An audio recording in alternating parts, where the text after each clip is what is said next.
Hey everyone, welcome back to Immediate Movie Reactions. I'm here after seeing Last Breath, and to say that I had no interest in this movie is probably overstating how much interest I had because I had less than no interest. I mean, despite the fact that Woody Harrelson is pretty cool, right? He's great, and Simu Liu is he's awesome. Uh, Kim's Convenience is one of my all-time favorite shows, and Shang-Chi is just absolutely amazing. The third guy in this, Finn Connor, cool, something like that. I can't remember his name. Oh no, he was fine. And that's the thing. All the actors are really good in this. I actually kind of saw this because obviously it's new. I thought it would maybe be interesting, and my wife really wanted to see it. So that's what we do.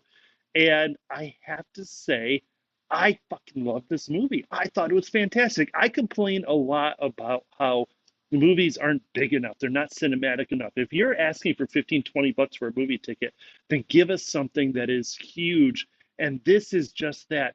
The production and the cinematography, the underwater cinematographer is Ian Seabrook. I mean, come on. If there isn't anything more perfect, I don't know what is. Except some of the producers, their last names were Brooks and Brooks and whatever. A lot of water in there. And this movie is basically it's some deep sea divers, underwater welders that have to repair a pipeline. And as they go down, you've seen the trailer. Something goes wrong. I'm sorry, that's not a spoiler. Finn gets lost underground, and of course, or I'm sorry, underwater. And of course, he has a fiance, beautiful young woman who he wants to marry when he's done with this, and she worries about him and yada, yada, yada. Um, that was maybe too central to the story, except that it really comes to play at the end of the movie. And so basically, what happens is something goes wrong. They're out in a storm, and everything that could go wrong does go wrong.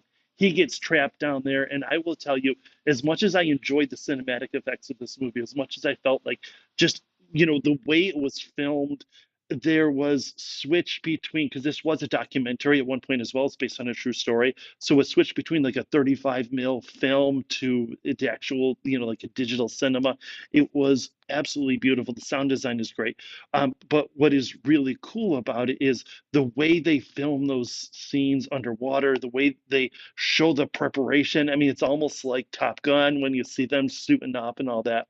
It's absolutely fantastic. And it creates a tension that, obviously this is a Hollywood movie, right? So it's like everybody's going to be fine, but you think maybe they're not going to be fine. And I'm not going to give too much away, but it is absolutely crazy kind of what happens in this and the lengths that they go through to rescue this diver who was left, 300 feet below the surface of the ocean, which is, or the North Sea completely black, right? Because I think it's like after 10 meters, you don't have any natural sunlight, which is absolutely fucking crazy that they're able to do this and just there. And I was like pulling for Simu Liu as he's trying to crawl up the line and get back to safety. It's absolutely amazing. But my wife was like nail biting, crying, squeezing my hand the whole time. So if you have any sort of consternation about claustrophobia or fear of the water or hydrophobia, I guess that would be anything like that, then this may not be the movie for you. But otherwise, see it, stream it, or skip it. I think see this movie. If you got any option, any chance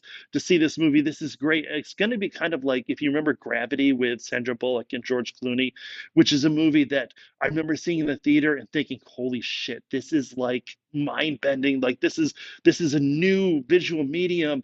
And then seeing it again at home, it was like, "Oh, okay, maybe it wasn't great." It was still fine. And maybe that's what this movie is going to be because I do think seeing the cinema is a big deal. But I think also, when you have those Saturday afternoons where there's nothing else going on and this movie is there, I think that that's a movie that I'm going to be able to put on rotation and watch again and again. I really freaking love this movie.